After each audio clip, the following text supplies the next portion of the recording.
mga Katoliko sa buong mundo na nag-o-observe ng Holy Week or ng Semana Santa. It's Tuesday today, so like I said, Holy Tuesday. Pero ngayong hapon naman sa Kababayan LA, it's Holy Talk Tuesday. Kasama po natin one of the priests that I admire ever since I was new here in the States. I met him sa Carson St. Philomena Church, pero he has traveled since. He has journeyed on, but I'm very happy that he's still making time for us. Father Raymond De Cepeda, hello and welcome to Kababayan LA. Hello, good afternoon, and good afternoon sa lahat ng televiewers. And this is not your first time. This is what? This is my fifth time, Yeah, pang-limang beses. Ayan, nakita niyo naman, favorite ko talaga si Father Raymond. Great homilies, and also, you're a canon lawyer, no? Yes. What does it mean to be a canon lawyer? Ang canon law ay mga batas ng simbahan. So you study that. So kung may kaso like marriage o kung may kaso sa simbahan, the canon lawyers are the ones who handle these cases. Okay. And speaking of batas sa simbahan, I guess rules also. We had this question not too long ago, abstinence. Bakit daw pag abstinence, meat lang, pork or beef ang hindi pwede, but pwede seafood?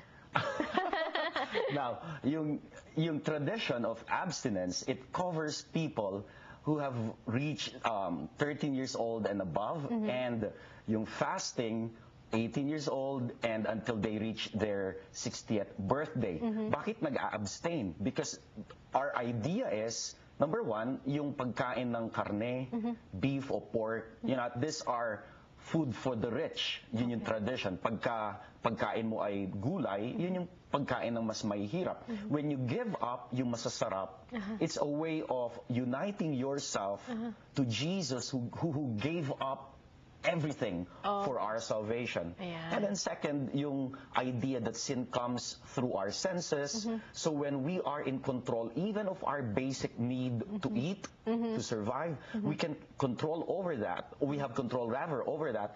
Alam natin na hindi na tayo slaves to our own senses even. Right. So we can then control sin or falling into sin. Okay, all right. Very good explanation, but we're not here to talk about that today. Yesterday, we talked about the relevance of Palm Sunday, Holy Thursday, Good Friday, and Easter Sunday in relation to what's happening in the Philippines.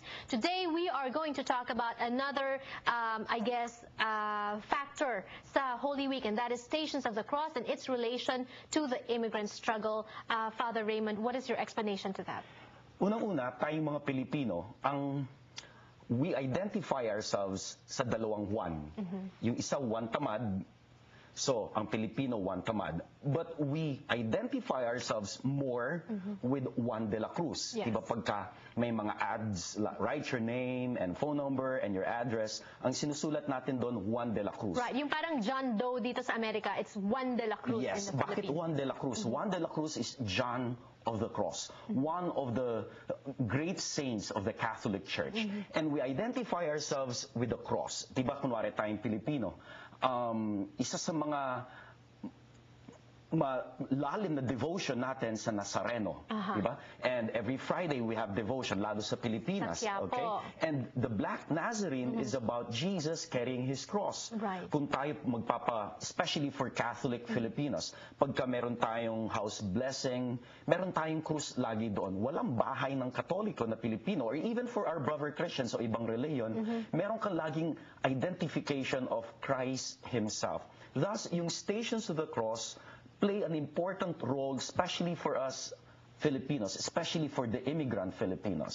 In fact, they're saying in Stations of the Cross, yung paghihirap ni Cristo carrying your own cross. For some reason, yung cross, it becomes a symbol for our daily burden, siguro. And yung immigrant struggle is when we come here, bit-bit natin yung mga struggles na yun. The struggle of being uprooted from an environment now you're familiar with and landing in a foreign country. Yes. And on top of that, hindi mo lang dala yung you're estranged from or you're uprooted. Okay? Right. Ang dala mo pati, kahit uprooted ka, alam mo, papadala ka pa rin ng remittance sa Pilipinas. Right. Papadala ka pa rin ng mga dapat mong itulong sa mga pamilya mo ron. Right. So, yung krus na dala-dala mo, it's not really about you. Ang krus na dala mo is about other people. At doon tayo kilala eh. Right. You work hard, nag-overtime ka, 3 ang jobs mo. Why? and you give up your home back in the Philippines. Right. Why? Because you want to help, again, those people back home. And that is exactly what Jesus did when He carried His cross. Hindi para sa Kanya yan eh. Para sa atin. Para sa ibang tao, para Right. sa atin. Right. And a beautiful explanation today. I am very excited because the good thing about it is we have our phone lines open. If you have any questions or comments for Father Raymond, he will be here to answer that when we return. And more parallelism, Stations of the Cross and Immigrant Struggle when we return. Don't go away.